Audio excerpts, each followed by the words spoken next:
you a little bit about what I did in Singapore and using nature and this space to do it. So the topic is nature plus community equals nurturing well-being. And I want to share very quickly my journey to this, and then I have two of my teammates. If not, Shi-Hong, or Mr. X, you can call him. Yeah, both of them started with me as a volunteer 4 or 5 years ago, and then they decided to join to become a full-time staff. So, ground initiative, just very quickly, I was a soldier in Singapore for 6 years, then I became an 11 years corporate man.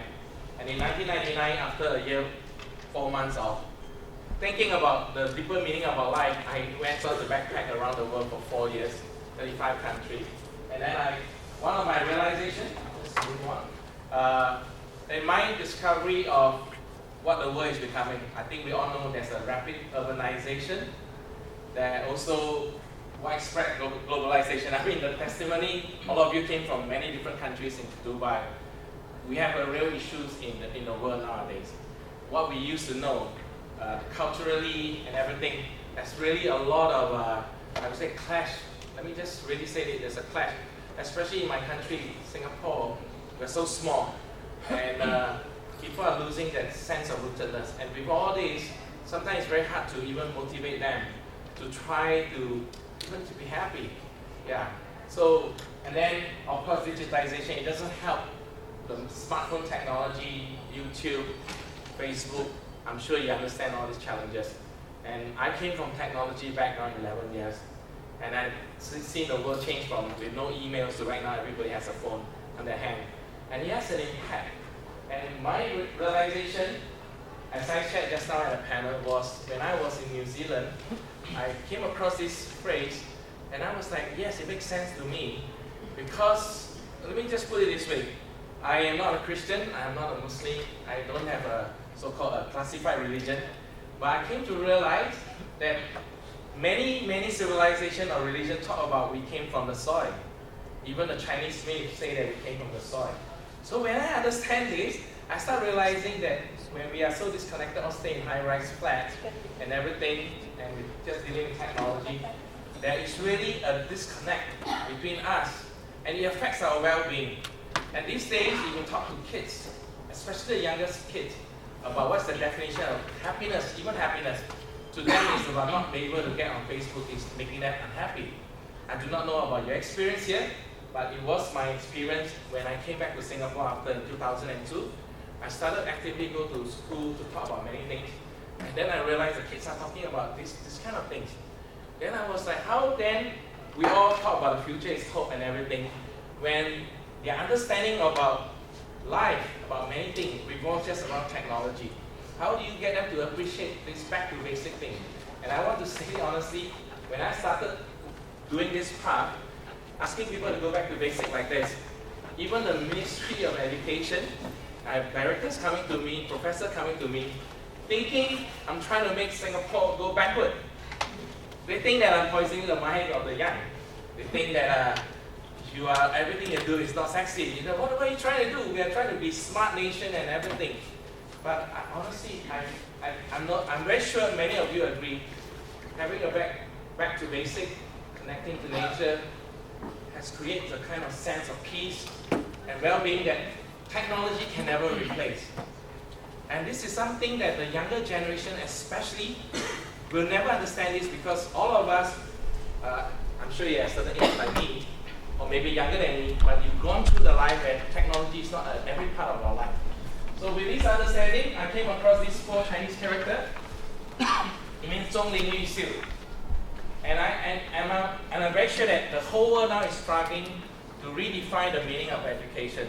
When I came across this verse 1,000 years ago, that the Chinese believe that if you want to nurture people, spirited, elegant and grace, you need natural environment. And then when I look back at Leo Tolstoy's words, it makes a lot of sense. So I went on to start to try to create the whole thing. So what I'm going to do next right now is to share with you how I started it very quickly, and then actually my colleague will come and share some of their our understanding, and then we like to take questions. I believe it's through your questions, then we can have a better exchange with all of us. When I started this whole space of building this whole space, all I wanted to do was to gather different people to come together and through the power of community, build up our space. Now, Singapore, people become so wealthy, they don't participate in this kind of thing. They don't take care of the space. They don't wash toilet in schools anymore. Everything is all done by maids and other people. And then we start seeing people becoming very apathetic and everything. So when I started this space, finally I started this thing called Sustainable Living Kampong, SL Kampong. But when I started it, I really want to name the space called Happiness Village, or in Malay word is Kampong. Kampong is village. Gembira is happy in Malay. But then I realized that if I call myself Happy Village, and then the people come and experience with us, and people not so happy, then they'll say, you're not so happy. So I decided to call it Sustainable Living. It was at a time, people in Singapore was trying to grasp the meaning of sustainability and everything. But actually, when I put this acronym SL, it has another meaning. It also means Singapore Last Kampong. We had a Singapore Last Village, and people start to come. So this is what we did in the last few years. When I started GUI, it was more about bringing people together to understand that through the power of community, we can make changes. And then we connect them to a natural space on the earth. But then I challenge everybody again, why do you want to connect to earth? There are many people who talk about green, but I explained to everybody, my team of volunteers at the time, that by connecting to the earth, we're trying to actually participate to heal the land. Because we all know chemical and many exploitation, the earth is so damaged. But then as you start trying to heal the earth, actually you're healing yourself, human spirit. Or right now in this conference we call wellbeing. It's called wellbeing. And then they realize after they connect, back to the slide again, when people are connected and they feel happy again, and we have many people who are bankers or professionals after they started doing all these simple things, they say that, wow, they feel happy now and they want to contribute back to humanity again. It was this very simple thing that I started. And of course, just want to show some slides. I got everybody to come back to basic. And I always told my team of volunteers, I'm not asking you to be farmers. All I ask you to do is to farm your heart. Is to go back to understanding what is your place on this earth and what kind of future you want. So I just want to move a few slides. As we move forward, I wanted to build a community, to build a space, what I call hardware, and then create a program called software. But the most important thing is the heart. Especially in Singapore, we have multi-race, multi-religion, different belief system. How do I have a uniform platform to do this? So it was this, and then the Ministry of Education started coming. They asked me, how did I create a program that deal with a cross-platform from the young to the old? In the beginning, I also tried to understand myself. But I realized, as we started working on this, and bit by bit, I explained to many ministers who came to see me. I said, Singapore really need a space like this. So I persuaded them in 2 years. Finally, they granted me a piece of land. Of course, I have to pay to build this, what I call Kampong Campus, which is a 10 minutes walk from a metro station. If you've been to Singapore, this is a very highly unlikely scenario to happen in Singapore. So right now, we are using this space, slowly building up again through the power of community to create programs, create communities, and then inspire, especially the younger one, to come forward to make many changes on social innovation and many, many things. So I just want to start some of the principles or maybe our understanding or tips of how do we get there. We use all this natural space, just like I call it living classroom, to adapt, to challenge the norm, to break out of the usual habits of learning. In most schools, in many parts of the world, we all have this kind of things. So we use this natural space to start conducting where people are now once again exposed to climate. I always tell all the people who come to learn from us, if you're sitting in this aircon classroom and talk about climate change, you will never get it. You need to go outside. You really need to go outside. You need to go outside and start feeling the space again. So what kind of world do we want to have in future?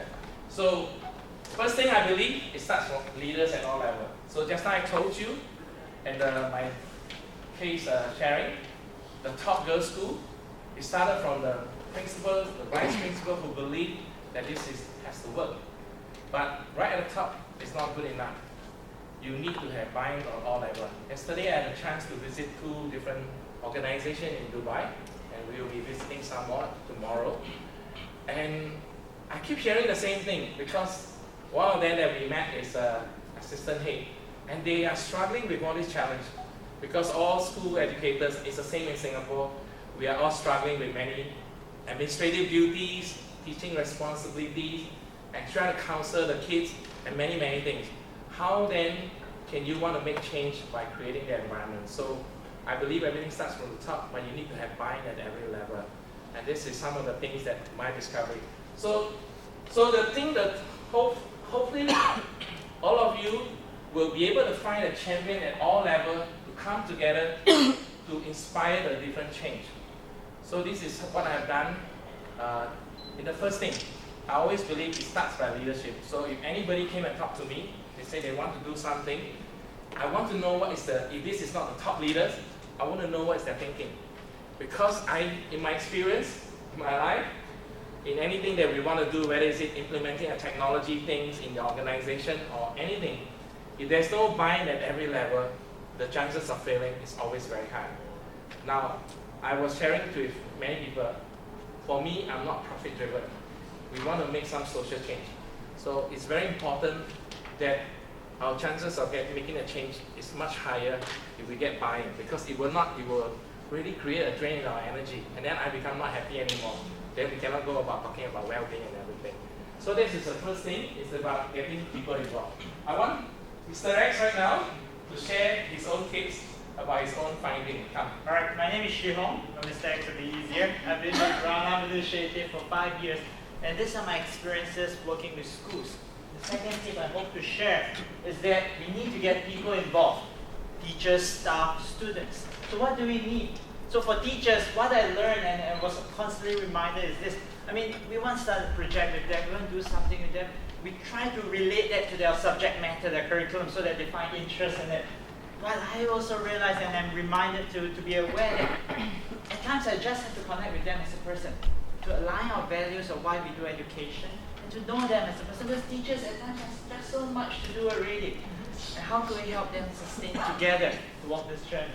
The second, it's very important that I realize myself from working with schools, is that we have to immerse and get the students buy-in too. They are not just a beneficiary of the project or of a garden, of a space that we are creating.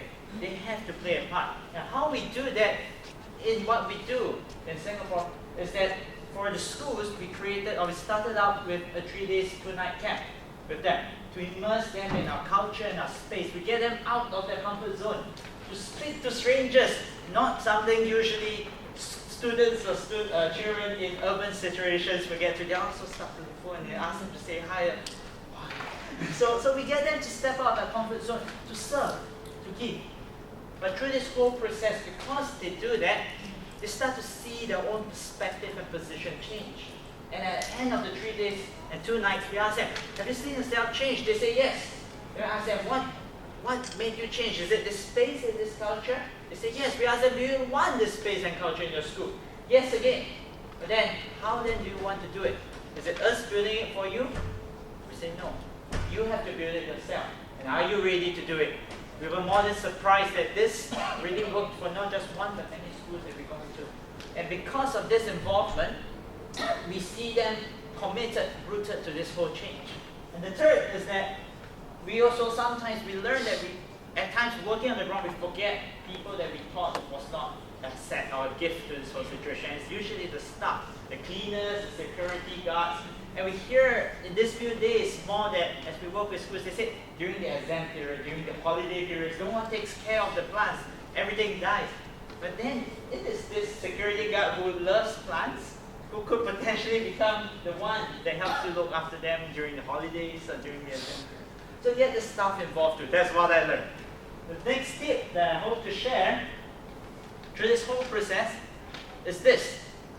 Do it with a long-term goal. And I'm reiterating what Lahok said just now in the plenary session, and also just is that if it's a 6 months key performance index or result that you're trying to chase to, we always tell the partners they're working with, sorry, we're not the right person. If you're building a garden in 6 months, maybe a landscape company is better for you.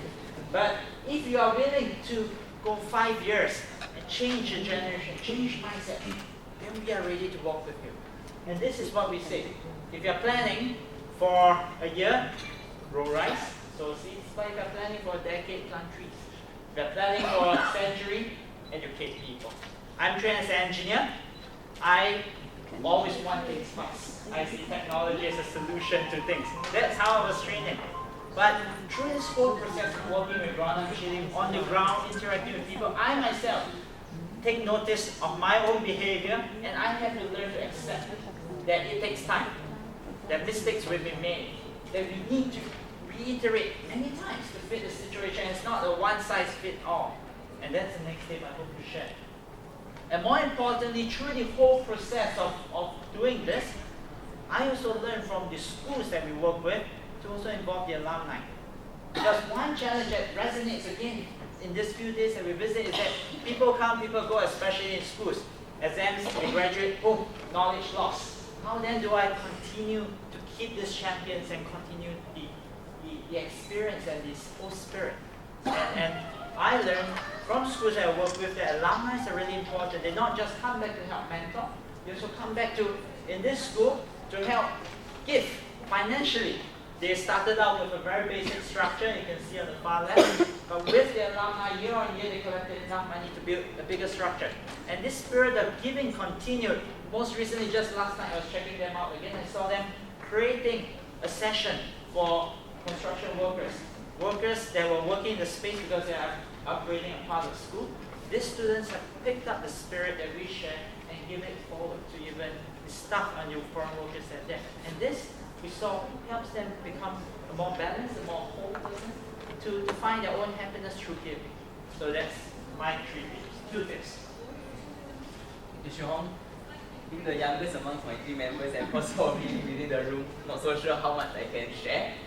But from my own experience, I will share a bit, some tips which I gathered throughout my 3.5 years at UI. Something which I firmly believe is, as a scientist, is that there's so much we can learn from nature. Here's a very wonderful quote by Lao Tzu. Nature does not inherently hurry, yet almost everything is accomplished. This is a photo of the elephant tree found at our campus, and it flowers every 10 years. And it's very beautiful. Yeah? So we happen to catch it at the right time. So what we believe so much at GUI is that we want to slow people down. And when we design programs, we make it a point, all our facilitators, our educators, to design time for feedback, as well as reflection after our session.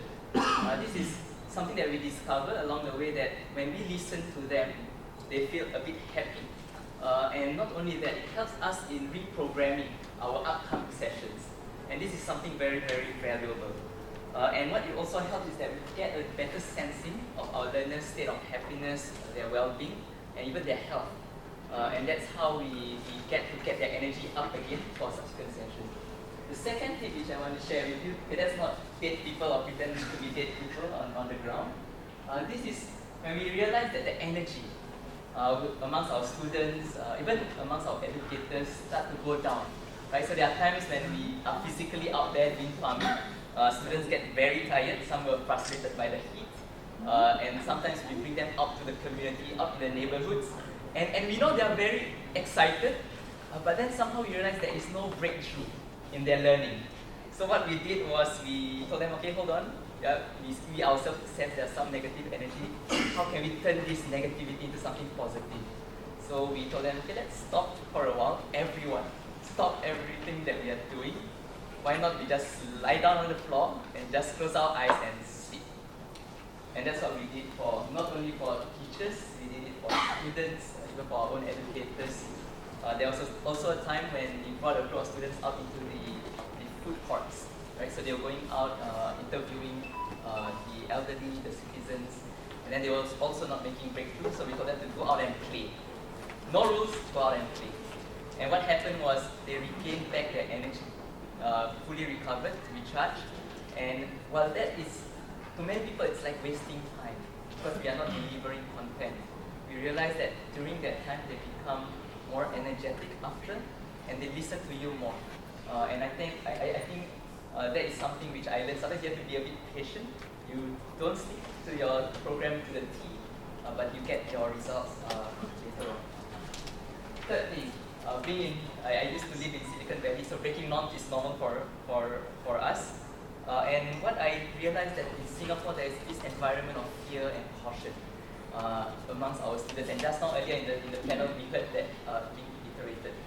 So we ourselves first as educators, as facilitators at GUI, we challenge ourselves to break the norm. So we do things differently.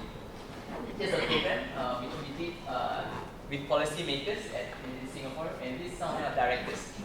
What we did was we challenged them, like this kind of space. We challenged them to why not we be a bit like children and let's build castles with the tables and chairs. And so that's what they did. They went beyond their comfort zone. They built a castle, right? And then later on we went for lunch. So when we went for lunch in the previous photo, it was like that at first. And then because we went through that whole experience of changing the space, one of the participants came up and said, hey, why not we rearrange the space such that we can enhance conversations and enhance connections. And that's what happened. They rearranged like that. And this was done out of their own volition, of their own free will. And what happened was they become more mentally fresh. They became more active because they had to move the tables and chairs. And I think they start to take notice of things better. Next thing. Being a maker myself, I believe that the head learns, the heart feels, but ultimately when you want to make change or to take action, it's the hand. So by having maker experiences where you engage them in using tools and build things up, you engage their senses. Not only does it improve their retention, we also realize in terms of well-being, some of them get a greater sense of achievement. There are times where students, they always fail in a lot of activities.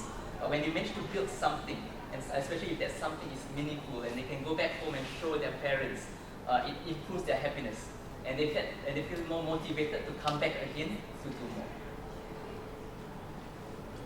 This is a scene that we have at our village, at the backyard. It's a natural stream. And it's very rare in Singapore to have a natural stream. We use the natural environment as well as our community as our living classroom. Over here, we had a program where we want to develop environmental leaders. So what we did was we get our youth leaders into community. So we challenge them to interview people, get to know the challenges on the ground, get to discover gifts, get to discover what the community experience on a day-to-day basis. So this is a gentleman. He went to a table, sat down with an elderly, spoke and get to understand that these are the issues on the ground. And what we also realized by having such deeper and more frequent connections, it not only makes the elderly happier, but we also realize that the students, they increase their empathy. And if we want to make action and conviction, the empathy needs to be very strong. And finally, one of the best ways that I learned when I was in Silicon Valley, when you want to take action, is through entrepreneurship and innovation. And some of you are in those fields. So at GUI, we go beyond academic exercise. We really engage in the fabrication and the sales. But I think something which, being in nature and community, make us as designers, when we design things, we need to take note of the well-being of the people we engage, the well-being of the environment, the environmental ethics. We get the single mothers involved in the fabrication. We also go to traditional craftsmen in Indonesia, and we work closely with them. And I mean, the hope is to design a product that is sustainable and also a supply chain of well-being. And ultimately, what we believe very strongly is that to learn well, you need both nature and community that would lead us to better well-being. Yeah. So that product, next time we talk about it, is here. This is called iBAM. There's an iPad, iPod. This is iBAM 2, second generation. The first one was in the community. There was a lot of bamboo lying around. So one lady who's a writer, quite senior in age, she just suggested to the engineer. I think then a few of them get their hands on. Then they came to me. My background was in sales and marketing. I look at it at the time, it was and I say, call it IBAN. They said, why IBAN? I said, it's IBAN who? I took that picture, put it on Facebook, and guess what? It was the biggest single hit in that year. And then people as far as Panama, Sweden say, can we buy? Somebody bought it, we make about 100. And then somebody from Hungary say, if it's smaller, better. So they came out, half the size, double the sound. And IBAN too, of course. I just want to show you how it works a little bit. One of my favorite songs, all-time favorite song. The hippie song.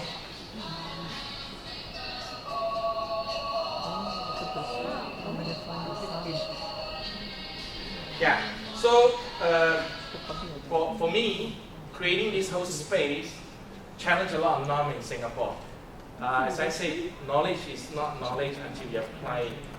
When students and students see the effect. And this one, we now, because we have more orders, we have to go to Indonesia and then find a space that they can harvest sustainably. And then after that, we get this single mom in Singapore to sew the pouch because they need a job to sustain their children. And then we make it into a story. Now I want to be honest, we have not reached Apple size, 1.46 billion. But I think that the way forward, if we can challenge all our students to apply these principles and to create new type of economies in future, maybe. What is the end result of well-being? We always ask everybody, what is the end result of being happy? You can just stay happy. You can, the mafia also be happy, right? So what do you want out of this? You want them to do something meaningful? You want them something to go on and make the world different? Yeah, so this is one example. Of course, we can tell you more examples, but we'd like to open the questions right now. Please. If there is. Anyone? We purposely make it very short so that open up the questions if you have. Any questions? Yeah. Anyone? Yes. I just want to know how helpful were the schools when you suggested these ideas to school? Like when usually you used to do these with the students? During the school days, after school, the applicability of this? During school term, of course during the week and sometimes during the weekend. So Yeah. could be like during their off days? Yes, of course. And of course, I must really say in the beginning, it's always the toughest because we're not proven. I'm not proven. But now it's a little easier, especially when I start naming some top school that work with us. We now have several top schools in Singapore, so usually it has a better effect. So during school holidays, yeah, the students come back. But the best thing for us is that the students came back to serve with us as volunteers during their school holidays and on weekends by themselves. And then many of them stay with us for years. Yeah. And this is a kind of organization, I believe. You're kind of like, because I am a non-profit or like organization. non-profit, it's something like, Non-profit, yeah. I just wanted to freelancing. use this to change Singapore, start with Singapore. But interestingly, in the last few years, I realized that it resonated with a lot of people around the world. So I've been to Australia, Jakarta, Switzerland, Slovenia, and Cambodia, and many places.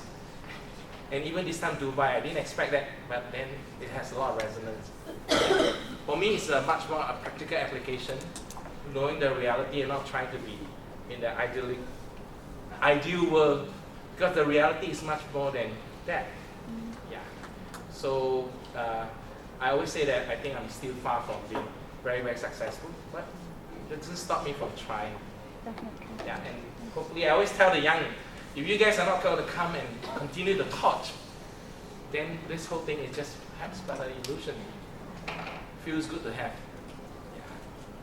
So yes. Any questions? Come. What were the different challenges that you experienced? Wow, quite a lot. Firstly, I'm not funded by any government. I wanted to really create, using the garden as a platform to solve several challenges in what I saw in Singapore. Right. So, but right now in the last 7 years, I have never been in the red because I came from the background of business, so applying sales and business principles. So financial sustainability, and especially right now we're trying to build a big campus right now. So secondly, to make sure that the team embody the spirit, this essence And how do you know when to push them or allowing them to grow organically? So the third one is to, again, have many people come in, because people now come to GUI, they have different interpretation of who we are. Because we do social innovation, we do many things. We use the space to heal delinquents. And so different people have an interpretation of what they think GUI should be. So how do we make that balance? And of course, the one of the challenge I have is always with, in the beginning, authority. They think I'm a hippie. They think I'm trying to create a hippie village here in Singapore. They think I'm poisoning the minds of the young. They really think, it's getting a little better. And then, of course, the next one is the young volunteers. Do not know about, like, I have a young man from India who's a scholar in Singapore.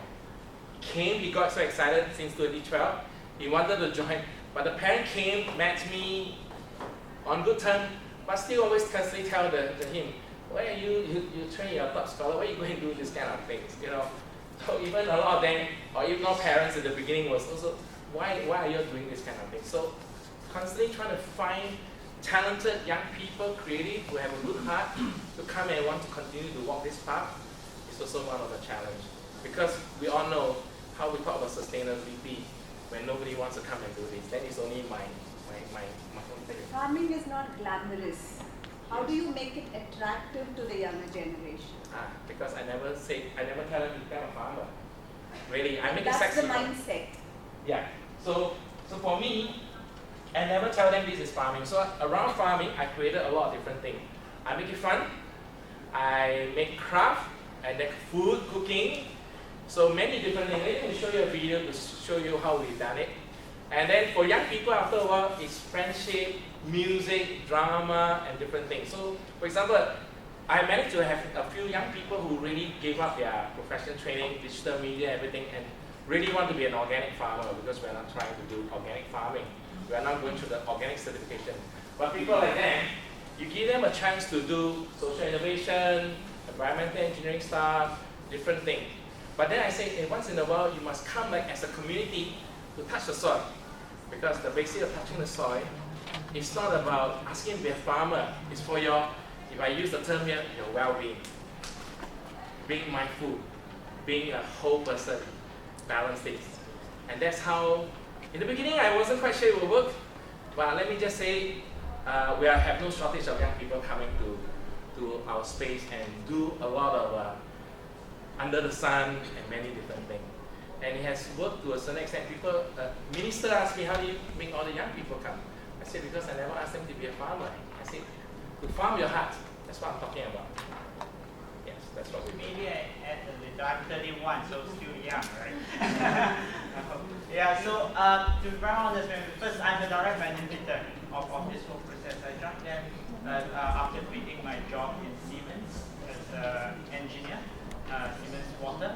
And I came in, started farming, and that's how all of us started touching the soil. And then honestly, if you ask me to, and I'm here 5 years, but if you ask me to do farming every time I go, for 5 years, I don't think I would have lasted. But I think the beauty of it is that through this whole process, through farming, we pick up the values, we pick up the understanding, we pick up the connections and this well-being as a whole person that we don't usually do find in the daily urban lifestyle that we have. But that through here, through this whole experience, we then create a platform, a life operated this platform, then for us to, with this wealth of experience, to do what we believe in, either in education, innovation, in the arts, or marrying the arts and engineering even. I think that's how So I become like an incubator. So last year, ETH University, I met this lady who did PhD in US, then moved to ETH University. She called GUI a true model of transdisciplinary. And they say you are the place of really making different disciplines coming and make things work. So I didn't expect it to be like that. I want to be honest.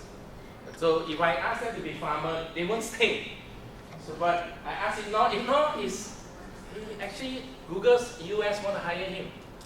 He said, no, I want to stay back in Singapore and make change, because I challenged them.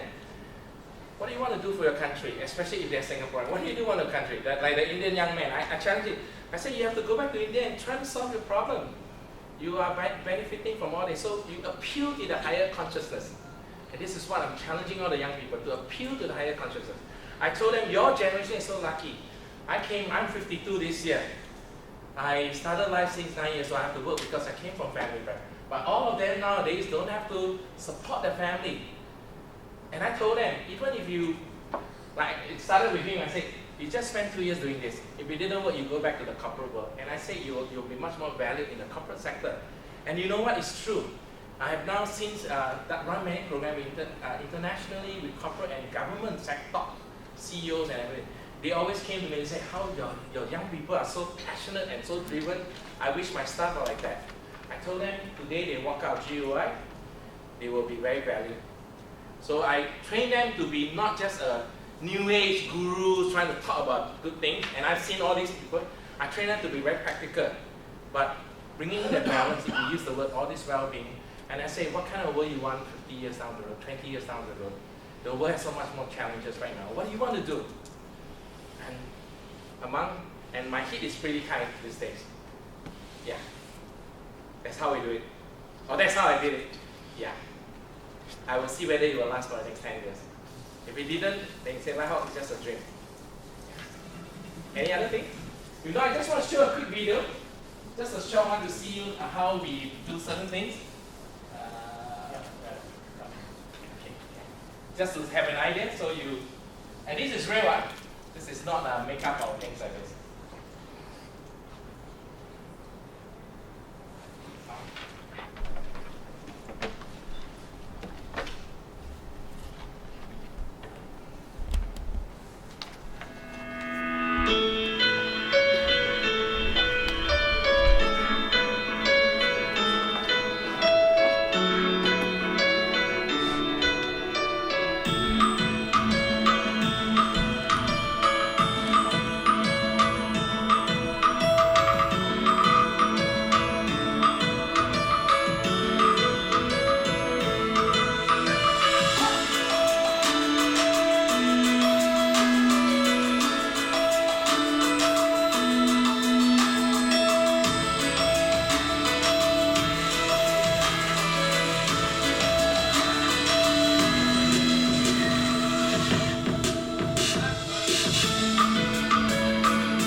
I have been a volunteer here at GUI for the last 4 years, and in the last 2 years I've come on board the education arm where I come from, creating programs, working with schools and students to teach people about really going back to the very basics of what is important about character and what is important in our lives.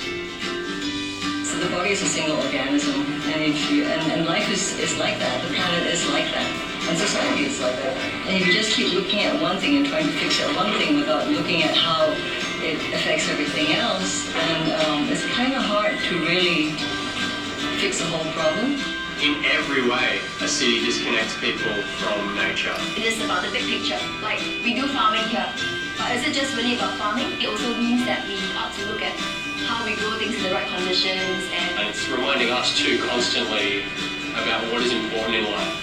And when you get stuck inside an urban environment for too long, it's easy to forget those things. So this vision that we have in GUI is about how can we build a nation of 5G people. What we call 5G is being gracious, green, giving, being grounded, and being grateful.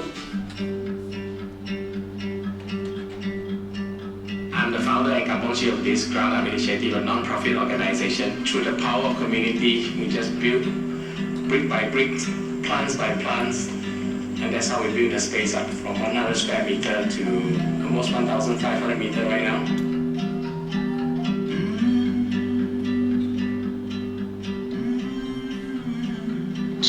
very unique. There's no word that could describe GUI in totality. You got to experience it yourself.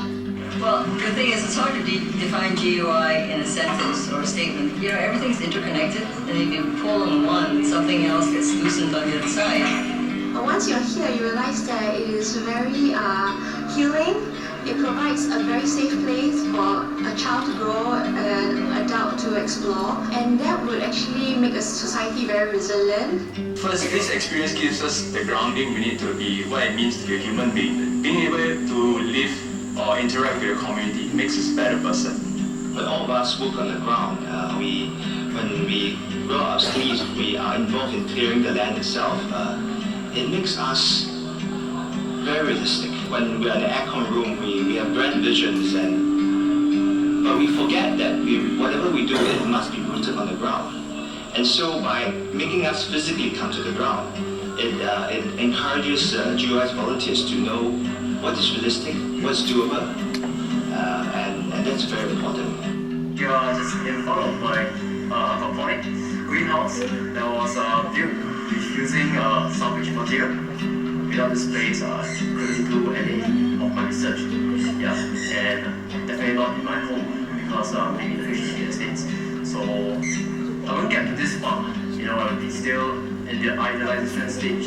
We come from different places, but we all have a common dreams. And that is something that is not boundaries, and the happiness that we have, the community very much is something that I'm very, very attracted to. I think after I joined GUI for 4 years, I became a person who loves Singapore a lot. Seriously, I am very proud when I speak about Singapore. I just really love this country. So I'm doing what I think is good for this place I call home. By making people come to the ground, it makes people understand the concept of cause and effect. When the kids grow their own paddies, which is part of the plan, you know, they grow their own rice and they eat their own rice, they will understand that whatever they consume is because of hard work, because of deliberate effort to make things happen.